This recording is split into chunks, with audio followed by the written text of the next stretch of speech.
Alrighty guys, welcome back to the channel. Welcome. Samuel and Audrey here, and today we thought we would sit down and do a chatty video talking about things that surprised us during our first cruise. We had never been cruising before going to Alaska. Exactly, and there was quite a bit that surprised us, both positive and in some cases negative. So we're excited to share those with you today, and that's exactly what this video is going to be about. So basically, if you're thinking about doing a cruise, you're unsure, is it for you, is it not, this video is definitely going to be very helpful. And our first point that we want to make is that we actually enjoy cruising. Yeah, surprise, surprise.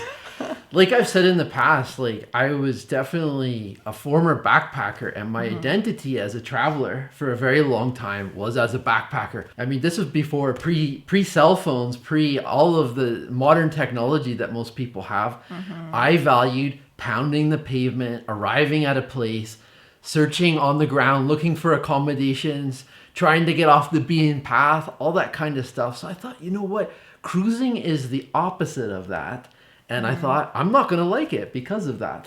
Yes, I also avoided it for a very, very long time because in my mind, I just thought it's going to be crowded. Too many people, it's not my vibe, I'm just not going to do it.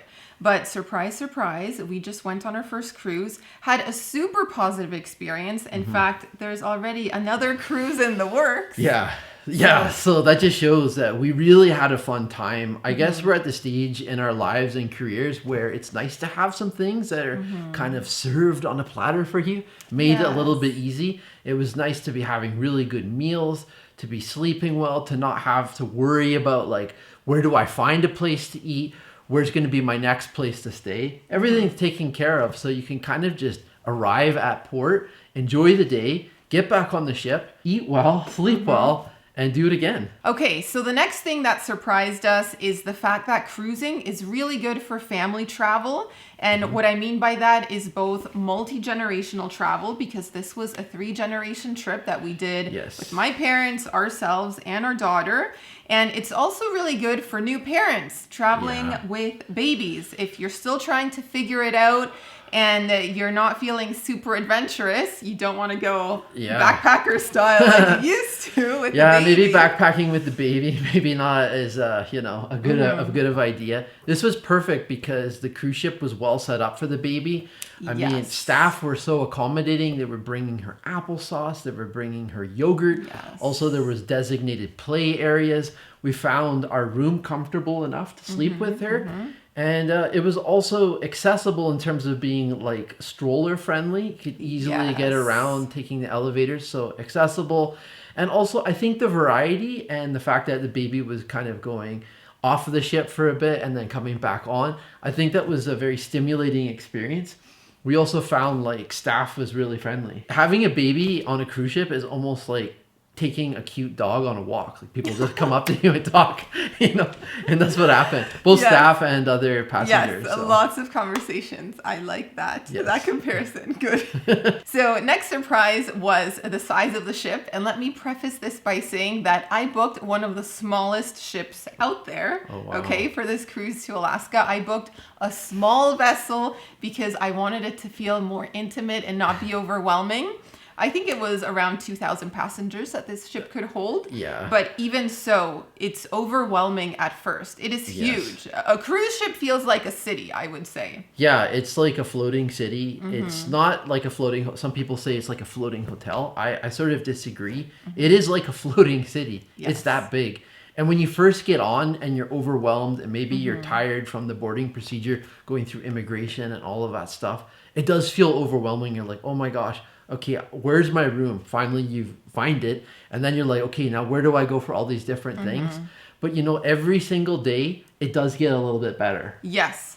So like the first few days, expect to be lost, expect to have to look for maps and be like, okay, how do I get from this deck to the next one? Because some don't connect naturally. Like sometimes you need to go to the opposite end of the ship and there's an elevator there.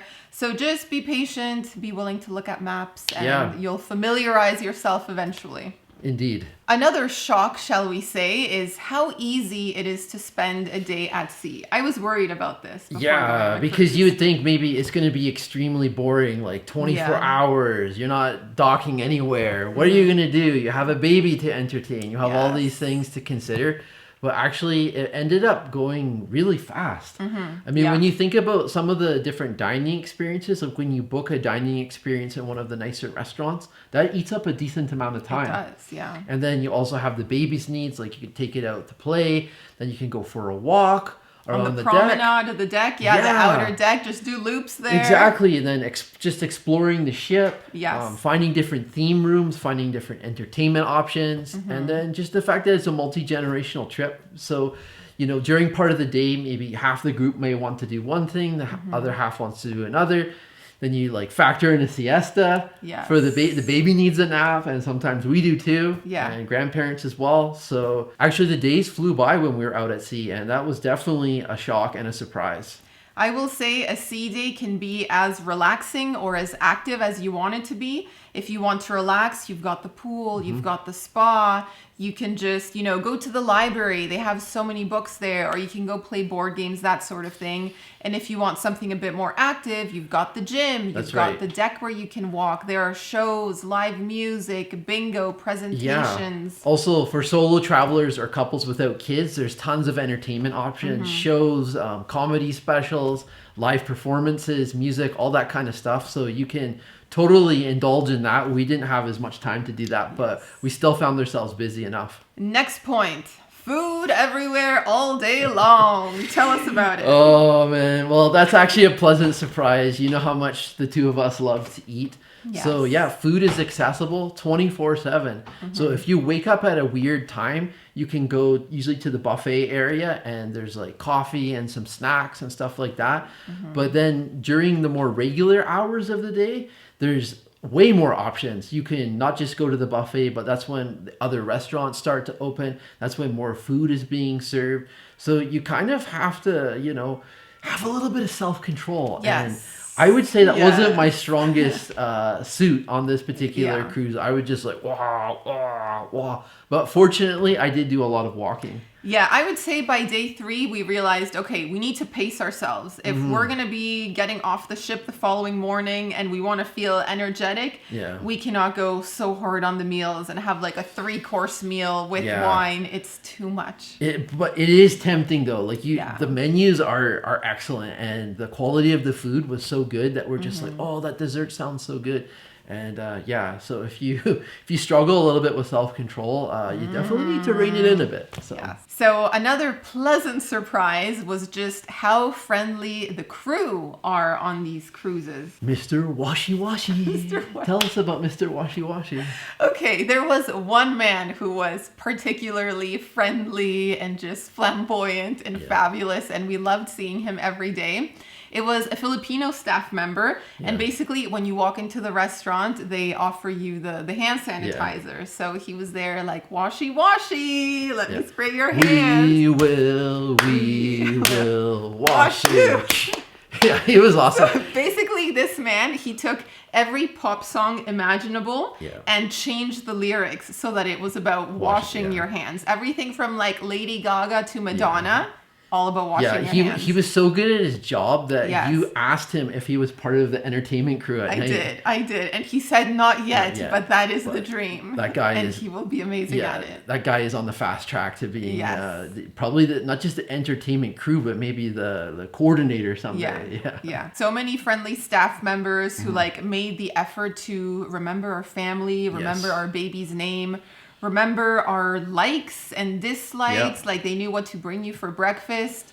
So they work really hard. I found overall the staff was very professional, and I would also say that I could just tell that a lot of them really loved their job. Yeah. And they just felt passionate about what they were doing. Like they were slotted into the right assignment, and that makes a difference. It makes a huge difference. So that was a very, very nice surprise. Okay, this was a big surprise, at least for me. But the first day that we docked, it was in Ketchikan. Yeah. I was expecting a mad dash off the cruise ship. Seriously. And that didn't happen. No, it didn't. And one of the things that really shocked and surprised us was that everyone is sort of on their own schedule on the cruise ship. We thought, oh, we're arriving. Everyone's going to have already had breakfast, already showered. Everyone's going to be like, you know, like a swarm pushing and shoving. Like, I need to get off. Like a swarm of ants exiting the anthill all at once. But no, it wasn't like that at all. In fact, we found that, I mean, there were people going on the cruise for all kinds of reasons. And some of it is not for sightseeing. Yes. So that brings us to our next point, and it's the fact that on the cruise ship, you're going to encounter all sorts of travelers. And as Sam was saying, some of them aren't really interested in the sightseeing. They're more there for the experience of the whining, the dining, the casino, the partying, wow, the casino, the entertainment, the casino. Yeah, there are people there, you know, all kinds of different life situations. Maybe there are people that have really stressful jobs. They're getting a short time off. They're just there to live it up, you know, have fun on the cruise, eat, drink, and experience what's on board to the max, and maybe do a little bit of sightseeing here and there. Yeah. You've got a funny story of the man who was up at a strange hour looking for... Oh gosh, yeah. He was like, where's the champagne? Where's my orange juice? And like this guy totally forgot what time it was. It was like 5 or 6 in the morning. So one of the really kind staff was actually trying to accommodate him. And like that is not drinking hour. But I mean, yeah, there are people there that are definitely there to booze it up, to party, to have a good time. But yeah, not everyone there is spending the entire day sightseeing out at the port. Let me tell you that much. So I will say for the Alaska cruise, it was primarily seniors. Yes. Then you also had couples, like I would say middle-aged couples. Yeah. Families with young children, very few. I think maybe we saw 4 babies the whole time we were on the cruise ship. Yeah, especially with small children. It was few and far in between. Because we were kind of an anomaly, people came up and talked to us, I think, a little bit more. And yeah, it was just a bit of a different demographic for sure. Alrighty, another surprise. I would say this was more of a negative surprise. It would be the markup of the excursions if you book through the cruise line. Yeah. Wow. Like for some of the excursions, because I did a lot of research, a lot of my own research, and they were charging an extra $100 per person just for the ease of, you know, providing you the experience. And also generally when you book your shore excursions through the cruise line, they say if you miss the ship, like they are responsible for that. Oh, that's interesting. That's one of the reasons. You see, I didn't why know people book through them. I didn't know that. So you get it's almost like having a little bit of extra insurance. They make sure you get back on the boat. Yes. So yeah, the analogy I would like to use is like 7-Eleven versus Costco, like basically your convenience store versus your regular grocery store. So the convenience of booking through the ship where you can just do it right on the spot and all the guarantees that you get definitely means you pay a premium on the excursion. Whereas if you arrange this in advance, do some price comparison and book maybe several weeks to months in advance, you will get better deals. But you do have to put in the legwork. You have to put in the time, the research, the comparison, all that stuff. And you've got to research the schedules, you know, like if you're going to a show or an excursion, when does it start? When does it end? When is all aboard time on your cruise ship? You need to account for transportation, getting back to the ship. So just plan carefully. You can save money, but plan wisely. Exactly. Great point. This next point, I actually want to do a whole video dedicated to this topic because there were lots of surprises. But I would say one negative one is all the additional costs that come with cruising that you don't immediately think of when you get excited and decide to book your cruise to Alaska. Yeah, it's like, what a great deal I snagged. Yeah, I've paid for everything up front. No, you haven't. You have not. There are lots of added costs. Things like Wi-Fi. That could be $40 to $50 per person. Then you've got to consider your transportation. How are you getting to the port city? Do you need a hotel? Service charges. Oh yes, gratuities. There's a lot to it. So, and plus the upsells once you're on the cruise for like alcohol packages, fancy meals. Exactly. So you can you could end up splurging to the point where you spend more money on this plus excursions than your actual package. If you went nuts, basically. Yeah. But we'll do a deep dive another time. I have lots of thoughts on this. Another thing that surprised me was the variety of ports, different sizes, different vibes,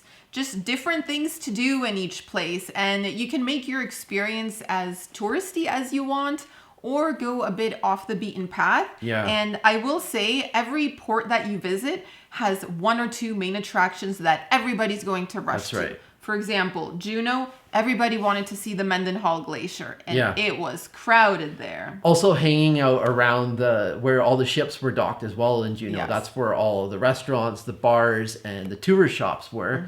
But one of my favorite experiences, to your point, was that I just walked up the hill, I put in the effort, the legwork, and suddenly no tourists. Yeah. I was encountering more locals, and because it's not that big of a place, there weren't that many people that I was seeing at all. So I really felt like I was getting to see the side of Juneau that most tourists don't even make the effort to go out and check out. So I've said this many times, it's never crowded along the extra mile. So if you want to escape the crowds, just do a little bit of extra walking and you will. Next and final surprise, would you cruise again? Yes, and we are. And we are, and yes. we are. Are we going to talk about where we're going, or? Oh, shall we say it?